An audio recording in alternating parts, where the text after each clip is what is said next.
Visión nos vemos todos, es nuestro lema. Hay muchos aspectos que comentar. El primero de ellos me gustaría, ayer se conoció por parte de autoridades electorales, señor Piñate, que para este 16 de julio tienen un simulacro electoral de la elección de la Asamblea Nacional Constituyente. Por cierto, ese mismo día, la oposición venezolana y distintos sectores que han criticado la convocatoria a esta constituyente van a realizar un plebiscito, también consultando la opinión de varios venezolanos. Cuéntanos usted, por favor, la expectativa que tienen para las actividades electorales de ese día. Mira, nosotros tenemos como un elemento fundamental de nuestra agenda la realización de la Asamblea Nacional Constituyente. El día 30 de julio, la realización de las elecciones para escoger los integrantes, las integrantes de la Asamblea Nacional Constituyente. Y eso lleva un camino andado a partir del momento de la convocatoria que hizo el presidente Nicolás Maduro el 1 de mayo. Lo estamos haciendo a partir de la Constitución, el cumplimiento de la ley, la incorporación no regido por el órgano electoral del país, que es el Poder Electoral, a través del Consejo Nacional Electoral, y por supuesto, según el cronograma que diseñó el Consejo Nacional Electoral para estas elecciones, en el cual incluye, como en todos los procesos electorales de este país, la realización de simulacros, ferias, etc. Y el Consejo Nacional Electoral ha incluido la realización de este simulacro el día domingo 16, y como suele suceder, nosotros también aprovechamos los simulacros que realiza el Consejo Nacional Electoral para también probar nuestra maquinaria, ajustar piezas, etcétera, etcétera. Y eso es lo que vamos a hacer el día domingo, de acuerdo con la agenda que tenemos. Ese día es el Día del Niño, vamos a estar en el simulacro y tenemos la orientación a todos los candidatos y candidatas a la constituyente del país de realizar actividades de celebración del Día del Niño también. Ahora, a propósito de la actividad que van a tener ya como partido para ese domingo 16 de julio, ayer decía Héctor Rodríguez, vocero del Partido Socialista Unido de Venezuela, que el mecanismo que van a utilizar con el carnet de la patria, dijo que para el día de la elección de la Asamblea Nacional Constituyente van a guiarse por el código QR del carnet de la patria, bueno, para determinar cómo está la votación, cuántos han ido a votar, cuántos no, exactamente cómo es ese procedimiento, cómo utilizar el carnet de la patria para saber quiénes ya pudieron participar, quiénes no, para efectos de movilización. ¿Cómo? Eso tiene que ver con el esfuerzo que estamos haciendo nosotros para ajustar nuestra maquinaria electoral de cara a las elecciones del domingo 30. 14 millones y medio, un poco más de 14 millones y medio de venezolanas y venezolanos se registraron durante varios meses en el carnet de la patria para múltiples cuestiones. Nosotros ese día, el día domingo, día del simulacro, vamos a utilizar el carnet de la patria para verificar, incluso poner en la práctica, digamos, la utilización del código QR para la identificación de las personas. Es parte de la acción que hacemos nosotros, digamos, para probar la efectividad, en este caso, del carnet de la patria. Claro, pero el 30 de julio, el día de la elección que ha convocado el CNE para la Asamblea Nacional Constituyente. No, ese día la gente va a votar con su cédula laminada normal. A nadie le van a pedir carnet de la patria para ir a votar. Porque nosotros tenemos un padrón electoral de más de 19 millones de venezolanos. Ese es el registro electoral permanente para las elecciones de la Asamblea Nacional, de los integrantes de la Asamblea Nacional Constituyente. Y de acuerdo con la ley, es la cédula laminada la que se utiliza, independientemente de que alguien pueda ir con su carnet de la patria. Yo voy con mi carnet de la patria, que lo tengo, lo saco, lo muestro, lo enseño, pero me van a pedir la cédula laminada. Claro, además el documento válido, claro, por estamento legal en Venezuela. Su opinión también respecto de esa consulta que está estableciendo la oposición y distintos sectores, por cierto, algunos de ellos disidentes del chavismo que se manifiestan contrarios a esta Asamblea Nacional Constituyente y la forma en la cual se ha convocado. Para este 16 de julio también hacen un plebiscito donde consultan al venezolano varios aspectos de interés. Su opinión respecto de esta consulta. Yo no quiero entrar en ese tema, mira, no forma parte de nuestra agenda. Nuestra agenda está centrada ahorita, está concentrada en la Asamblea Nacional Constituyente, está concentrada en la atención a los problemas que estamos resolviendo y enfrentando, el abastecimiento, del tema de los precios, en fin, estamos atacando un conjunto de temas fundamentales que van a ser temas incluso de la Asamblea Nacional Constituyente. La opinión que tenemos con relación a ese evento, a ese acto que piensa realizar la MUD el día domingo fue expresada ya por el presidente Nicolás Maduro.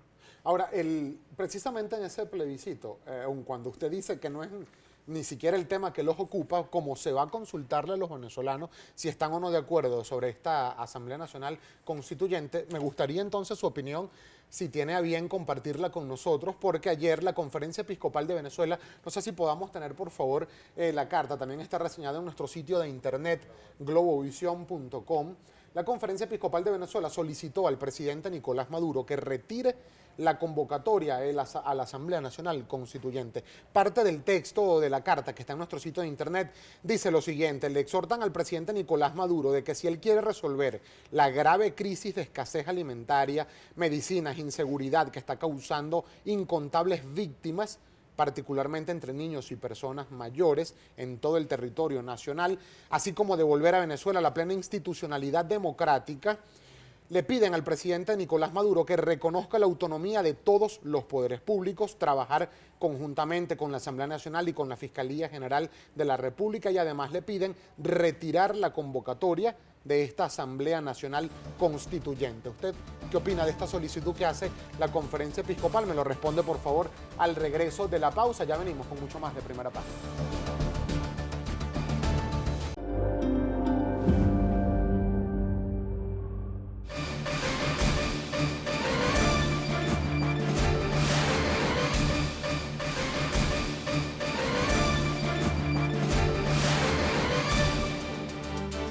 7:52 minutos de la mañana, de vuelta con mucho más de Primera Página. Germán Eduardo Piñate, candidato a la Asamblea Nacional Constituyente territorial en Apure.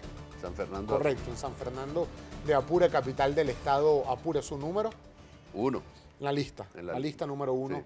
Del estado, municipio capital, en el estado Apure. Dejábamos pendiente antes de irnos a la pausa, señor Piñate, su opinión respecto de esta solicitud que ha hecho la Conferencia Episcopal de Venezuela. Entre otros aspectos, le piden al presidente Nicolás Maduro que retire la convocatoria a esta Asamblea Nacional Constituyente. Por cierto, lo mismo hizo ayer el presidente de Colombia, Juan Manuel Santos.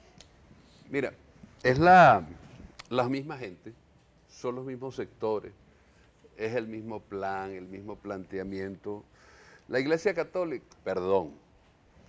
la Conferencia Episcopal, la alta jerarquía de la Iglesia Católica, es un partido político más. Yo escribí la semana pasada, ¿no?, con relación a propósito de unas declaraciones que dio Monseñor Jorge Urosa Sabino, que casi toda la Conferencia Episcopal, y decía casi toda con dudas, porque creo que los sectores que eran progresistas antes no se han diferenciado de la posición de la Asamblea, toda está en el discurso y en el plan de la ultraderecha venezolana, del terrorismo. ¿Toda usted considera Yo la Conferencia estoy Episcopal? absolutamente convencido en este momento que toda, porque si hay un miembro de esa Conferencia Episcopal que no está de acuerdo, yo no he visto esa opinión por ninguna parte. Ahí hay gente que en el pasado tuvo posiciones progresistas. ¿Se refiere a Mario Moronta?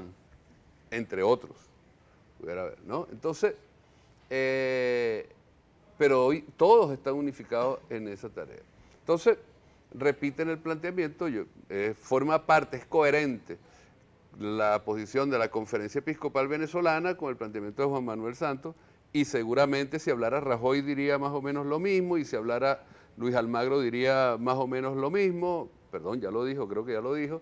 Y por supuesto, como estaba aquí el subsecretario nacional de Acción Democrática, correcto, dijo lo mismo, y nosotros no vamos a retirar la propuesta, el planteamiento de la Asamblea Nacional Constituyente. Pero es que no han sido solo sectores de oposición. Nosotros llegamos a la Asamblea Nacional Constituyente después de 4 años de hacer llamados al diálogo, a la oposición, que fueron absolutamente desoídos, banalizados, y cuando se sentaron en la mesa, cuando logramos al fin llevarlos a la mesa, que fue a finales del año pasado, llegamos a un conjunto de acuerdos que, a contrapelo, a lo contrario de lo que decía el subsecretario de Acción Democrática aquí en la entrevista anterior, fueron ellos quienes violaron los acuerdos, quienes no los cumplieron. Yo recuerdo que entre esos acuerdos estaba sacar la Asamblea Nacional de la situación de desacato en el que estaba, renunciar a la violencia, hacer esfuerzos mancomunados y trabajar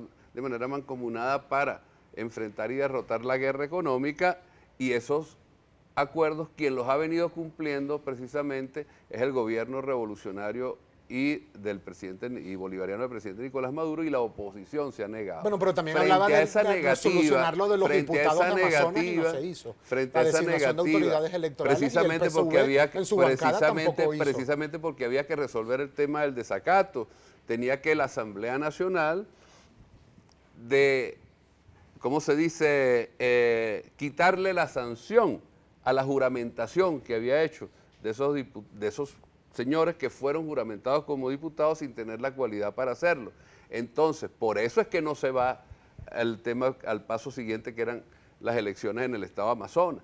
Entonces, llegamos a la Asamblea Constituyente. Y tiene más de año y medio llegamos a la Asamblea Nacional Constituyente después de 4 años y 4 meses llamándolo a el diálogo y ellos negándose a dialogar. Y es el 1 de mayo de este año que el presidente Maduro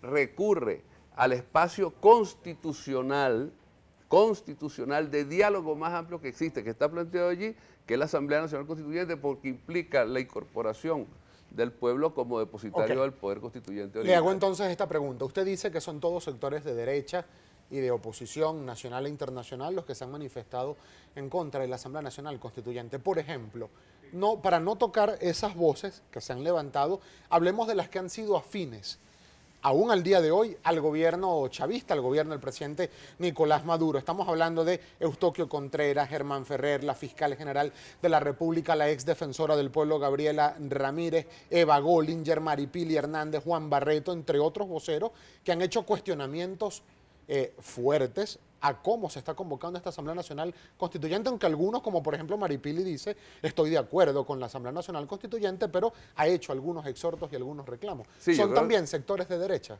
Yo creo que ahí hay que hacer algunas precisiones, porque yo también a ese sector le he dedicado algunos trabajos que he escrito por allí, ¿no? Primero, yo creo que hay una diferenciación, hay una, digamos, entre quienes hoy por hoy han pasado a las filas de la oposición y se han entregado, incluso algunos trabajan para los órganos de inteligencia de Estados Unidos. Estoy hablando de Rodríguez Torres, por ejemplo, de Miguel Rodríguez Torres, o el caso de la fiscal, o el caso del diputado Germán Ferrer. Por cierto, esa foto que triste, ¿no? Allá en el Parlamento cuando fue la fiscal últimamente y estaba él solito ahí. Bueno, pero son las cosas de la indignidad de alguna gente, ¿no? Ese es un sector, ¿no? Hay un sector que enredado en la forma, ¿no? Enredado en la forma y en la apariencia, en lo aparente, no profundiza en los temas del proceso, de la profundidad de la democracia protagónica y participativa, que es lo que estamos nosotros montando. Y frente a eso, que es un sector que tú has mencionado, Maripili Hernández, pues, entre otras, uno tiene una posición que también le he criticado, porque al final de cuentas todas esas voces están coincidiendo objetivamente. Puede ser que algunos no se lo planteen, aunque yo creo que otros ya, obviamente, lo han hecho de manera muy consciente, objetivamente con las posiciones de la derecha venezolana. Algunos están pasados para la derecha. La fiscal general de la República, el Germán Ferrer, Rodríguez Torres, entre otros, y algunos van por ese camino. Ahora, pero ser de derecha, es decir, tener una voz disímil, una voz contraria, aspectos críticos, ¿por qué toda voz disidente de una vez es satanizada como traidora, como apátrida, como de derecha, o incluso se llega a decir que hasta recibieron beneficio económico, lucro, por manifestar una posición disímil? Eso no deja muy en entredicho la capacidad de tolerar la autocrítica y la crítica de parte de los sectores oficialistas. Bueno, yo te estoy haciendo diferenciaciones allí, yo no estoy calificando a todos, a la lista que tú me leíste, yo incluso incorporé uno más que no habías leído. A la lista que tú me leíste, yo no a todos los traté de traidores, pasados a la derecha, al enemigo, ¿no? Yo he dicho que coinciden objetivamente, y dije, eso es independientemente de que algunos se lo planteen o no, con esas posiciones de derecha. Algunos están todavía en las filas digamos, del reformismo socialdemócrata, ¿no? Héctor Navarro, por ejemplo, por decir un ejemplo, la propia Gabriela Ramírez, uno pudiera calificarla en ese terreno. Hay otros, repito, que están pasados con armas y bagaje para el enemigo, ¿verdad? Se pasaron, ¿okay? Dieron una pirueta ideológica, política, etcétera, y terminaron del lado allá. Okay, entonces no estoy calificando todo y implica el debate. Con ellos estamos debatiendo. ¿Qué opina usted de este nombre? Una persona con quien además el chavismo por años ha tenido una estrecha relación, Javier Virdó, seguramente lo conoce. Sí, lo he leído.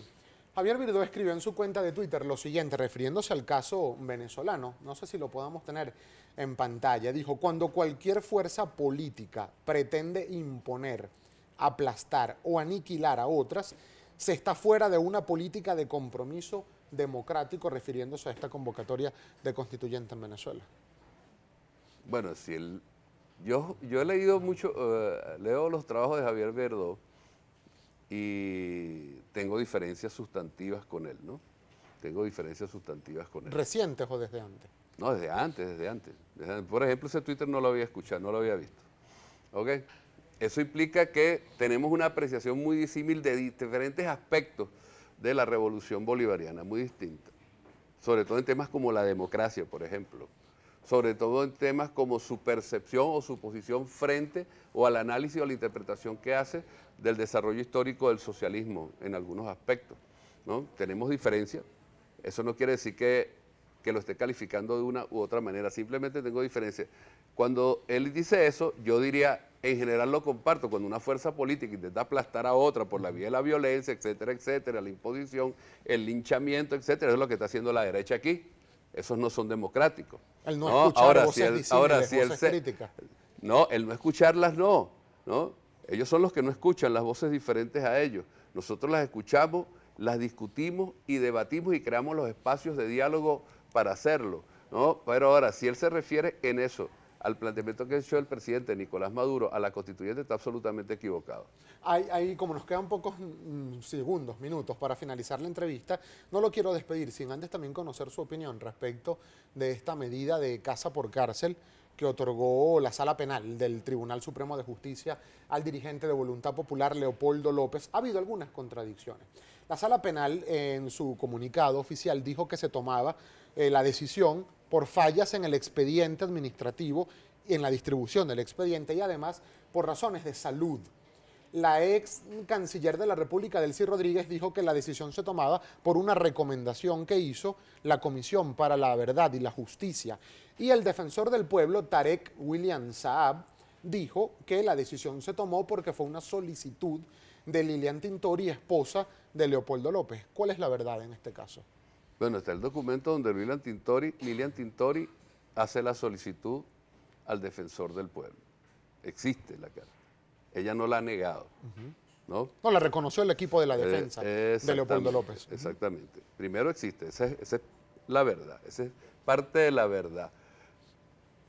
Lo que yo creo lo que dice la canciller, que a partir de ese momento la comisión de reparación de la verdad, etcétera, que ella preside, hizo la recomendación también al TCJ. Y también es verdad que el TCJ tomó la decisión. Por tanto, nosotros lo que tenemos es que acatar la decisión de la Sala Penal, ¿no? Claro, pero tomó la decisión alegando problemas de salud del detenido. De Justicia. ¿Ok? Entonces, sí, está bien, pero hubo peticiones. Hubo la petición de Lilian Tintori, hubo la solicitud de la Comisión de la Verdad y hubo la decisión del Tribunal Supremo de Justicia. Yo no son veo, contradictorias las versiones. A mí no me parecen contradictorias. Yo diría que más bien que son como complementarias, en todo caso, ¿no? Sobre este tema y ya para finalizar, Eva Gollinger también escribió en su cuenta de Twitter sobre este caso de la medida de casa por cárcel al dirigente Leopoldo López. Dijo, si la Comisión de la Verdad indica que la casa por cárcel para Leopoldo López fue parte de sus recomendaciones, ¿por qué inventar lo de su salud? Bueno, esa es la opinión de Eva Gollinger. No tiene más comentario al respecto. No, porque me parece innecesario cuando te acabo de responder la pregunta anteriormente. Nosotros vamos a finalizar 8:05 minutos de la mañana, como siempre agradeciéndole a Germán Piñate, candidato a la Asamblea Nacional Constituyente en el voto lista número 1 de San Fernando de Apure, en el estado Apure, candidato a la Asamblea Nacional